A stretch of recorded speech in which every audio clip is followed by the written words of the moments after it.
Jason Wright is going to move out of the Commanders at the end of the year. He is effective immediately, no longer the team president, a senior advisor. My guess, Chris, is that he's going to work on the stadium stuff for the rest of the year. I would guess in a transitionary kind of way. Transitionary, is that a word?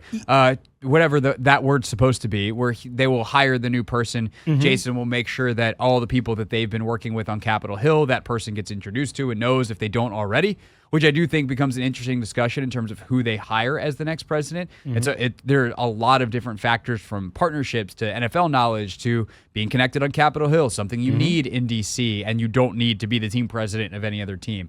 But as you think about the legacy of Wright, what do you think about, like, what's the short version for you of his president stint's obituary? So, I mean, I don't know what you've said in the first hour, so I'll just acknowledge that I haven't heard your stance on this, right? We've talked a little bit, but I haven't all the more fun. Right. So here's my stance. He was hired 4 years ago next month at a time of complete upheaval and complete turmoil and facing, as I called it, Craig, a Mount Everest-sized mountain of stuff in front of him, okay?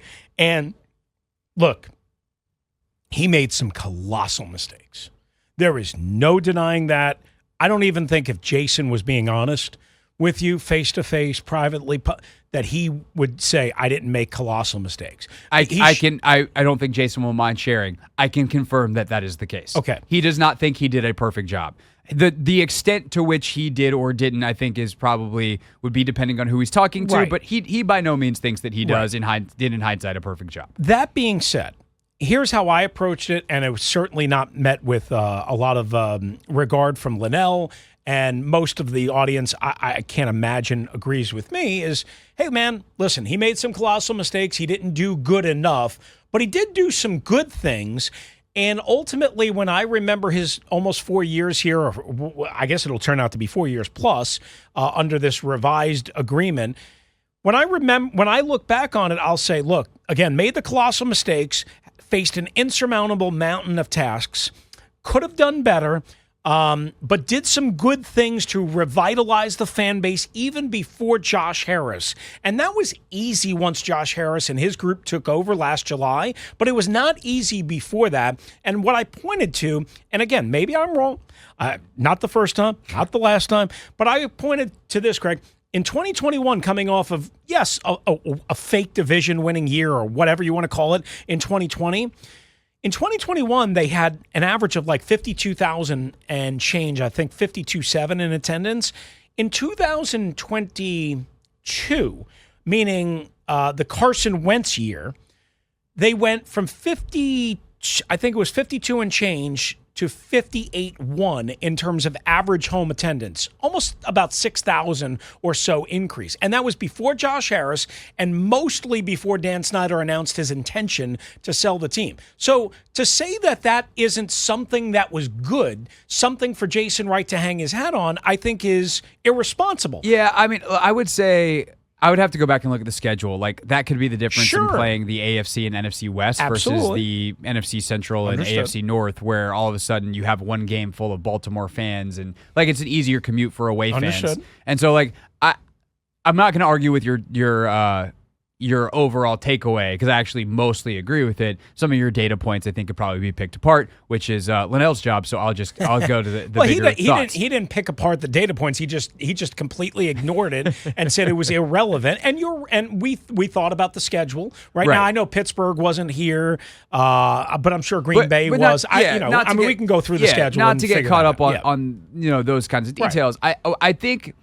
When I think of the good stuff that Wright did, to me, he professionalized a lot of aspects of the franchise. I think Rivera, I don't give Rivera a lot of credit for a lot of stuff, but Rivera deserves some credit for some of that as well, where the administrations that were running things before were such clown shows and so unprofessional that they didn't literally have the jobs to exist, nevertheless some slappy in them to do them. And when Jason got here, he was like, we need a lot more people doing this work. They created an HR department. So like, some of that was his crisis management background from McKinsey, which is why he got the job in the first place, and being like, we need an HR department. Yeah. And then others were more like, okay, now that we've got an HR department, how do we beef up our sales staff? How do we beef up our marketing teams? How do we do these types of things? And while there was a ton of turnover in those positions, at least the positions existed. And ultimately now that Josh Harris is in charge and it is a more desirable place to work by miles and miles and miles because of that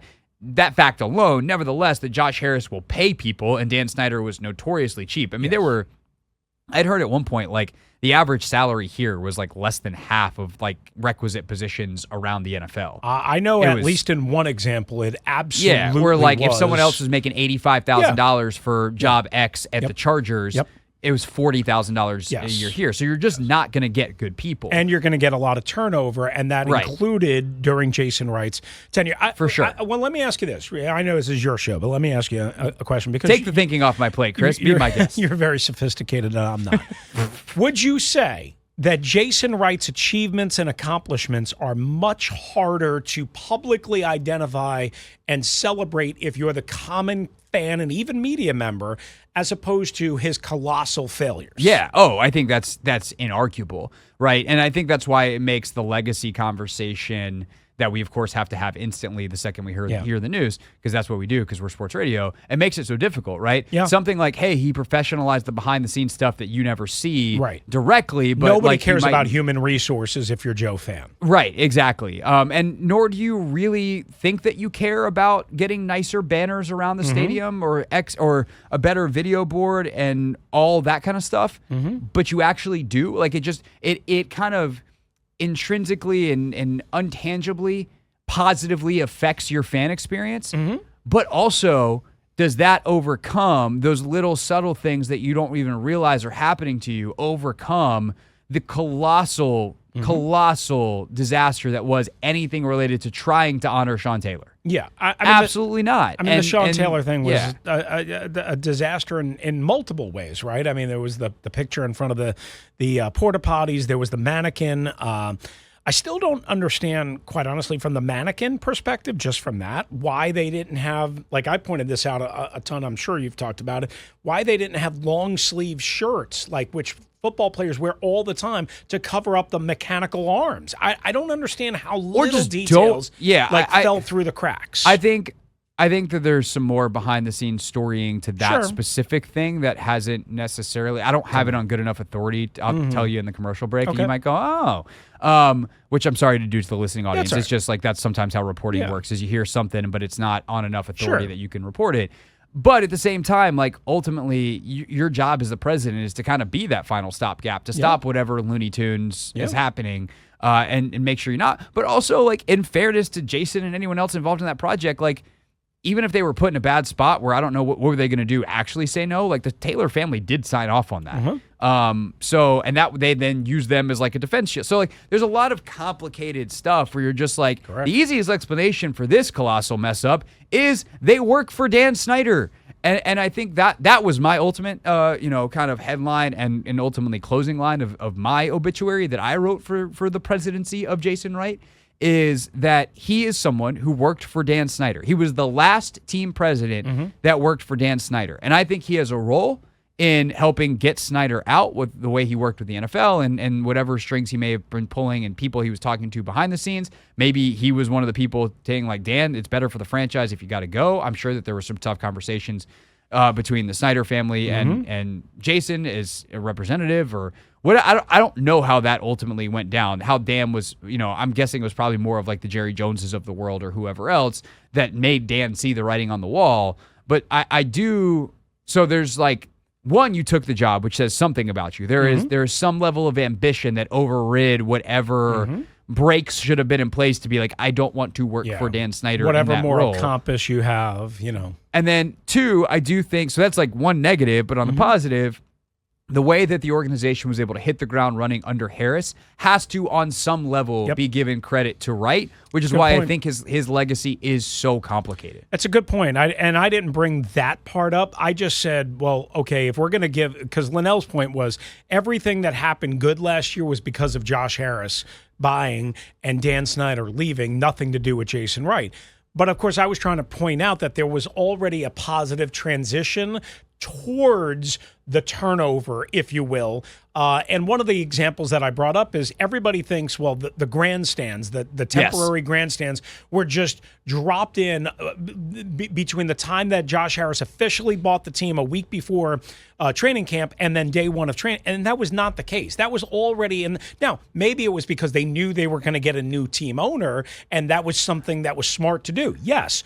Understood that. But my best guess there. That project was already underway long before Josh Harris took over. Well, my best guess is like they knew Dan was selling, yes. right? So they probably started planning that in the beginning of the offseason. They didn't know who was going to be signing the check, but they were anticipating whether it was Jeff Bezos or Josh Harris or whoever. I don't even remember who else was involved at this point because I tried to Fertitta. Yeah, Tillman Fertitta. That if they were going to spend that much on the team, dropping a couple grand on the grandstand and putting together a proper training camp was going to be high on the list of things to do, and they laid the groundwork for that. Exactly. And I think you also have to be a pretty naive dope, to use one of your favorite terms, to think that there wasn't some kind of coordination before the thing went official. Like, now they had to be careful, and there's a lot of rules, but like I'm sure that there was some, was it Morse code signals that went back and forth between once we all knew it was going to be Harris and Wright's people to be like, hey, we're thinking about this.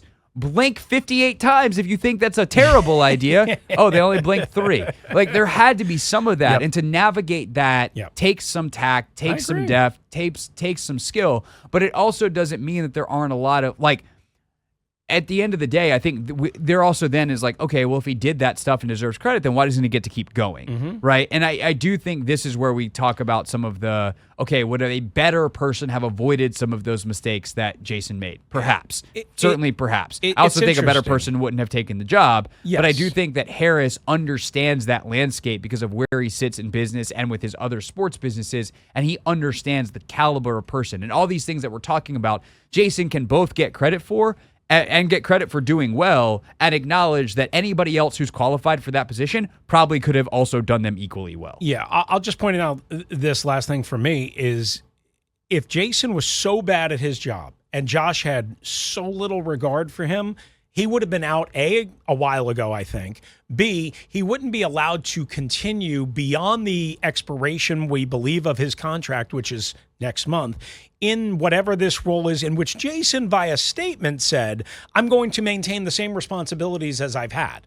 Essentially, the nuts and bolts of the statement. So if he was so bad, if he was so incompetent, I think, and Josh identified that, I think he would have been out a while ago or out now or out when his contract expired. Instead, he's basically being allowed to stay on in this transition period to the new president, which, mind you, helps the new president in that transition. There is no denying that. So there is an advantage to it. But again, if he was so bad, so incompetent in Josh Harris's eyes, and everybody seems to trust Josh Harris, then Jason would have been out either a while ago or now, period. Yeah, if he was that terrible, no. I think Jason Wright is qualified to be a team president of an NFL team. Do I think that he is the best possible person for that job that exists on the planet? No, not based off of what we've seen, which I think is fair. And, like, that doesn't mean that in 15 years Jason might not be that. Like, I'm not trying to be just extra nice, but I'm trying to be humane about it. Yeah. Like, Jason took the job when he was 40. Yeah. He's a young man.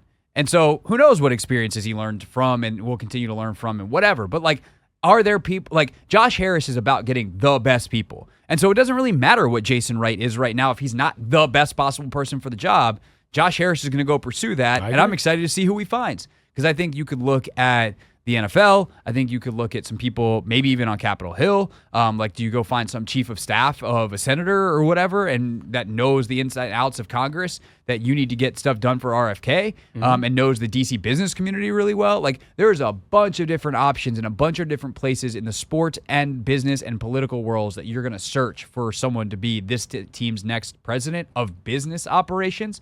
And knowing that the football operation is already in great hands with Adam Peters, I think is the thing that fans care the most about.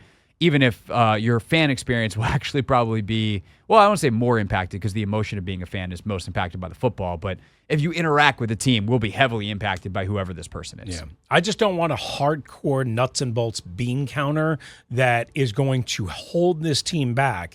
If Adam Peters wants to, on the football side, pursue a big-time free agent, whoever that might be, I don't think that this person I just will don't have want that person to have the ultimate authority to overrule something in football operations. I don't see why they would, because ultimately they're two different budgets. Like, of course, there's an extent of budgeting in terms of the franchise losing or making. Like, the person on the business side's job is to make the revenue. That's fair. That Josh Harris loses less money on the bottom line. But there's a salary cap and a salary floor, and you got to hit it. So when it comes to the free agent spending and how the salary cap allocation, I do think that is different. Although I will say, like, the Snyders were so cash-strapped that stuff was a factor. The cash was a factor. Yes. And I do think that's something that Jason had to manage because that was part of his job because he was the cash guy. I don't think that's the case anymore because money is fake to and like, also the amount of rich people that are in this ownership group. But one other thing I'll just add, it could be in other areas that the squeeze is felt, right? Like if they don't feel like, oh, we've got to take, the big dual aisle jumbo jet to Dallas, right? We can drive all the equipment there and we can take, the smaller plane to save a little money. Like, that's what I don't want any part of that. I want the organization to be run like an NFL franchise that actually makes money because it does. Yeah, no, and I think that's fair. And that's the kind of person that I think Josh Harris is going to go find. So we'll see where he finds him. Chris Russell, 1 to 4 weekdays here on the Team 980. Thanks for stopping by. Thanks, Greg. You're dismissed. Class is dismissed. Go home. Appreciate you. Thank you. All right. When we get back, never read the comments. This is the Hoffman Show on the Team 980 and the Odyssey app.